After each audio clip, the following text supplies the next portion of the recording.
Hi students, how are you?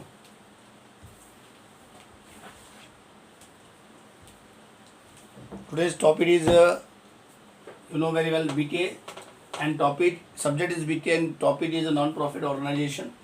In that non-profit organization, we will start. Then today is a new problem.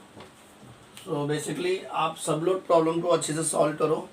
कुछ भी doubt होता है आप phone करो, call करो और धीरे धीरे ये चैप्टर खत्म होने के टाइम पे है.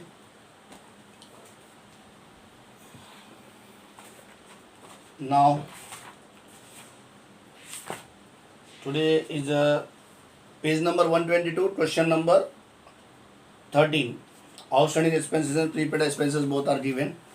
So from the following supplied prepare income and account for the year ending 31st March 2020, balance sheet as on that day, Moria Sports Club. The Moria Sports Club name is given in your textbook, page number 122. So that means balance sheet it is given as on 1/4/2019.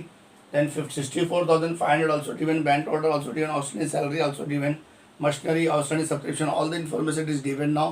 Whether receipt and payment it is also given the 31st March 2020. The 31st March 2020 means current year is 1920, 2019 and 20. So for that purpose, you know very well, we have to start at the first of all in the books of Moria Sports Club.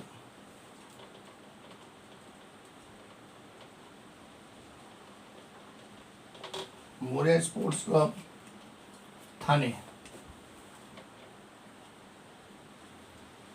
And we can write here income and expenditure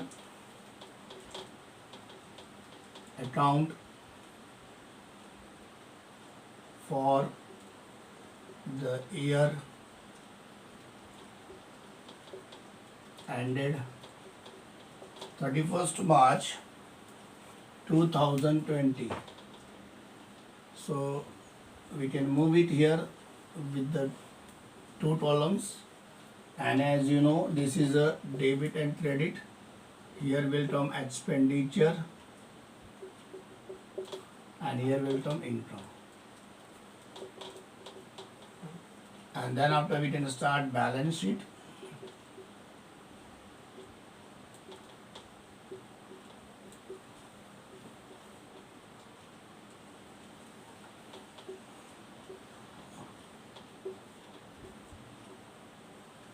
Here also we can write liabilities, assets. See, these are the columns. You know very well how to make it, draw the columns and all. So first of all, capital fund it is given. Capital fund we can write in the liability side.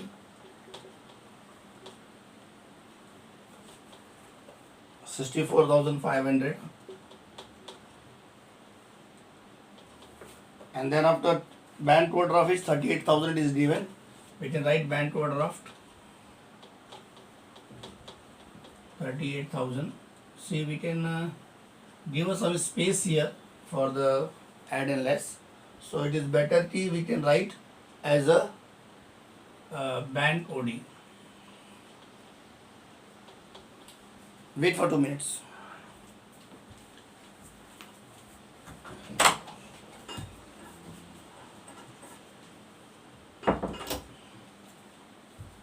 So bank overdraft we are writing 38,000. We can put right here now in your column. This bank overdraft means the Moria Sports Club have a bank overdraft facility. It is given in 31st March 2019. This means last year 18-19, and it is paid of 1920 receipt. You can see updates of the page number 123 पे bank overdraft paid किया हुआ है 38,000. अगर paid किया हुआ है तो means वो यहाँ पे नील हो जाएगा. तुरंत यहाँ पे लिखिएगा पेड या repaid 38,000 and you can write nil here. So always you can see जो पेमेंट है लाइबिलिटी देना बाकी है उसका आया है क्या. आउटस्टैंडिंग सैलरी 4,000 है. That means salary it is 17,500 given in payment side. तो 17,500 इस साल मिला है तो ये 4,000 लास्ट ईयर है उसमें इंक्लूड है, वो हम माइनस करेंगे. जब उसका पोस्टिंग आएगा तो हम लोग उसको करेंगे. अब इस ऑब्जेक्ट सैलरी तो आपको यहीं पे रहने दो। इसका रिलेशन आपका सैलरी के साथ है, वो आप जब सैलरी का पोस्टिंग करोगे तब माइनस होगा। नौ मशीनरी दिया है और इस साल का कोई मशीनरी खरीदा है या टेरिटरी में नहीं, तो machinery will come asset side, और मशीनरी का एडजस्टमेंट है नो, तो right machinery in your outer column 69,000 and then outstanding subscription 8,000 दिया है। सब्सक्रिप्शन जो है मीन्स इनकम जो मेंबर्स का पैसा मिला है 1,05,000, उसमें लास्ट ईयर का बाकी था 8,000 का, तो लास्ट ईयर का हमको प्लस माइनस क्या करना है वो हम जब सब्सक्रिप्शन करेंगे उसका एडजस्टमेंट करेंगे तब हम उसको यहाँ से उठाएंगे, मतलब यहाँ से हम उसको 8,000 को रिलीज करेंगे। अभी पोस्टिंग मत करो। कभी कभी क्या होता है प्रॉब्लम पढ़ने का और देखने के बाद then you can decide when it will come the turn that time we will solve it out.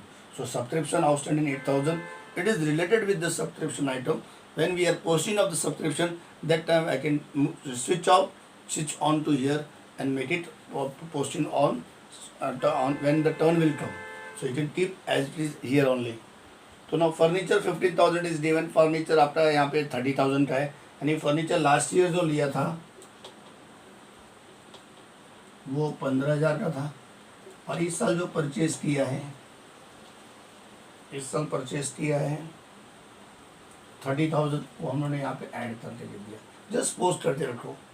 Then cash in hand आता नहीं है। आउटस्टैंडिंग लॉटस रेंट जो होता है वो 500 इन एसेट्स में दिया है, तो एसेट्स में जो एक्चुअली है एक मिनट,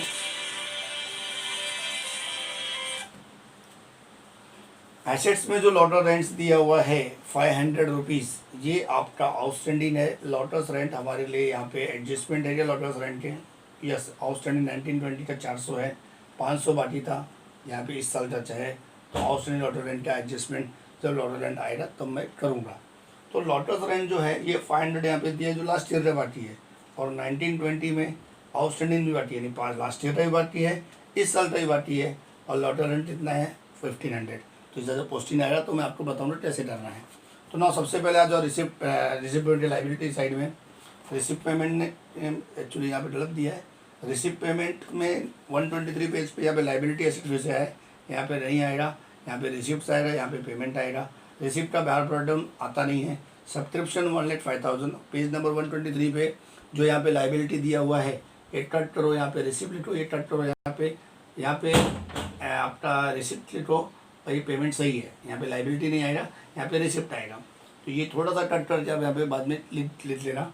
तो सब्सक्रिप्शन 1,05,000 दिया है, तो we can write here by subscription 1,05,000। पहले पोस्टिंग कर लेते हैं, बाद में एडजस्टमेंट करेंगे ना। एंट्रेंस फी कैपिटलाइज, उसने सामने से बोल दिया है कि एंट्रेंस फी जो है वो कैपिटलाइज होगा बाय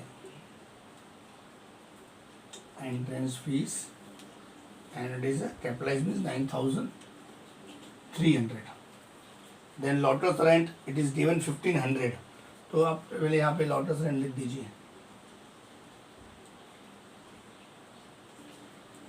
lotus rent LOC किया,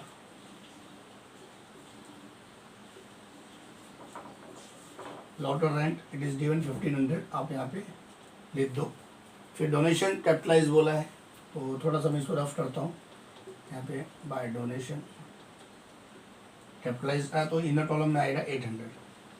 तो ये आपका रिसिप्ट का पूरा हो गया। पेमेंट में बैंक ओवरड्राफ्ट तो मैंने यहाँ पे नील कर दिया पहला वाला।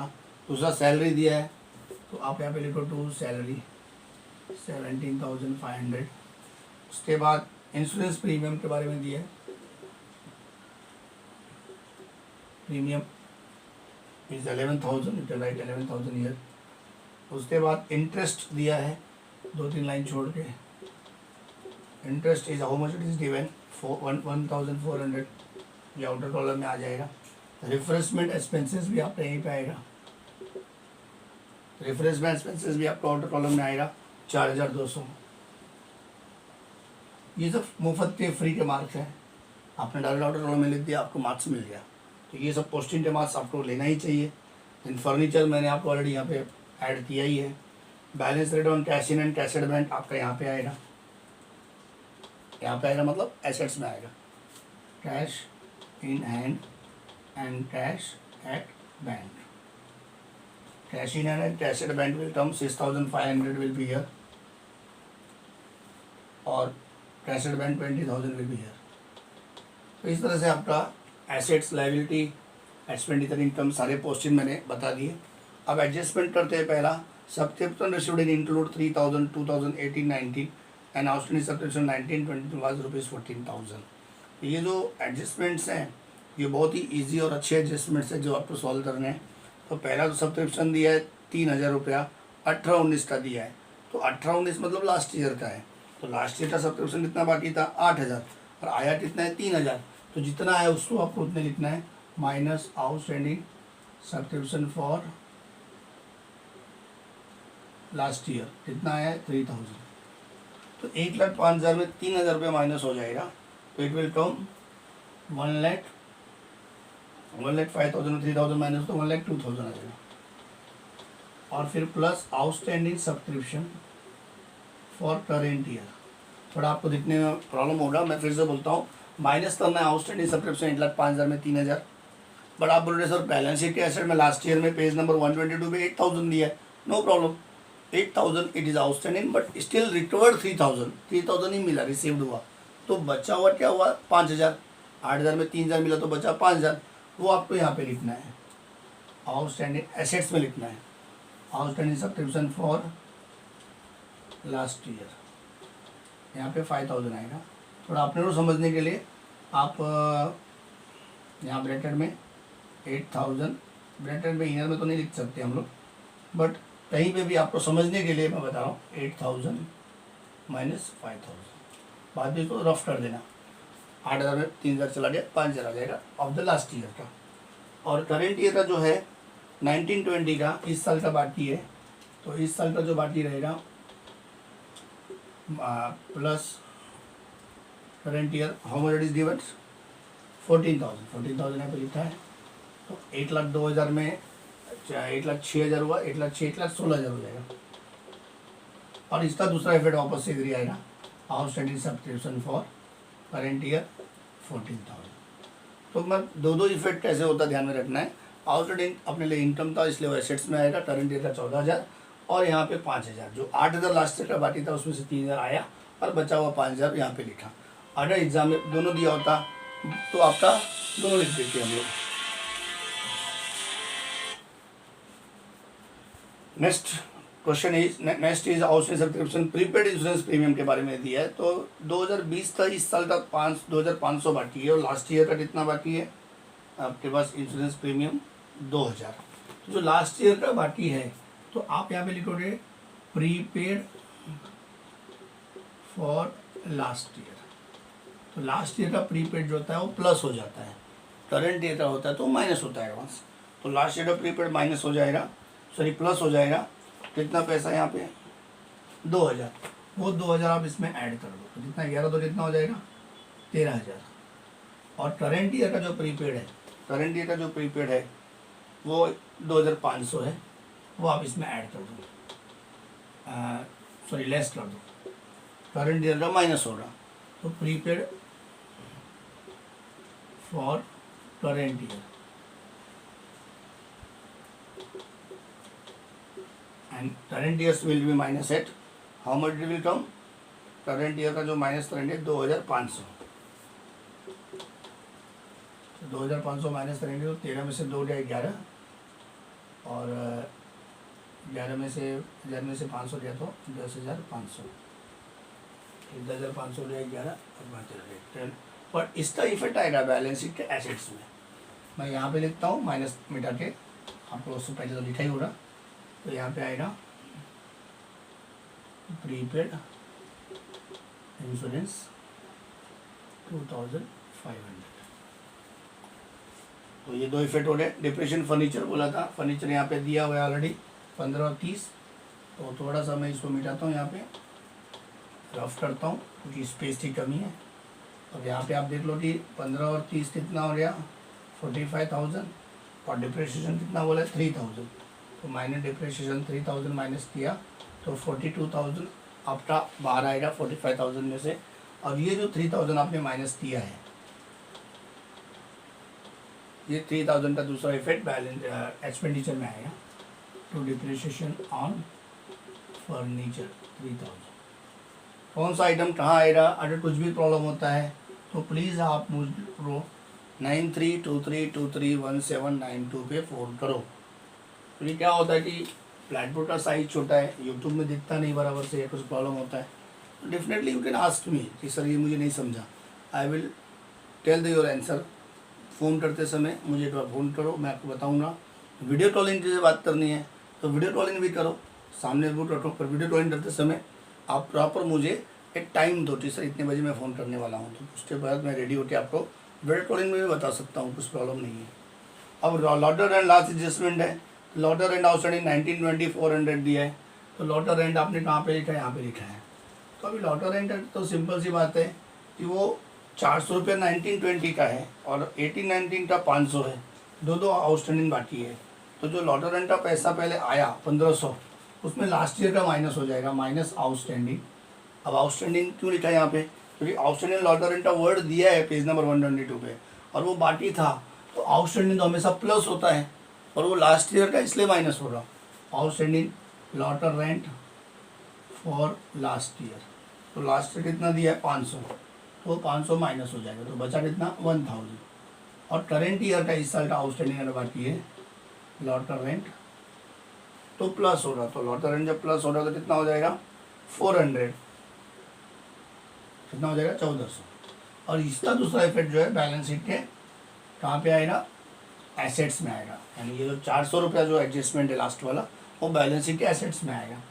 आउटस्टैंडिंग लॉटर rent for current year 400।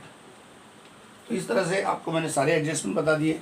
Entrance fee capitalise बोल दिया है, तो अगर आप नहीं लिखोगे इनकम एक्सपेंडिचर में तो भी चलेगा, बट इसका दूसरा इफेक्ट आपको लिखना है, कैपिटल फंड में प्लस करना है। एंट्रेंस फीस कितना दिया है? 9300। और दूसरा डोनेशन कैपिटलाइज बोला है, आप इनकम एक्सपेंडिचर में कुछ मत दिखाओ उसमें, क्योंकि मालूम है कैपिटलाइज बोला तो आप लिखोगे 800 रुपये इनर कॉलम में लिखोगे। शायद मैंने यहाँ पे कहीं भी लिखा भी था, मिटा दिया। डोनेशन लिख के उस पर फिर माइनस का कैपिटलाइज फिर बाहर में नहीं बताते थे, तो आप इनकम में दिखाओ ही मत, आपका टाइम बचेगा और स्याही भी बचेगा, इंक भी बचेगा, लिखने का जो इंक एक्सपेंसेस होता है, मेनली टाइम बचेगा, तो आपको फ़ायदा होगा उससे जल्दी टैली करने के लिए।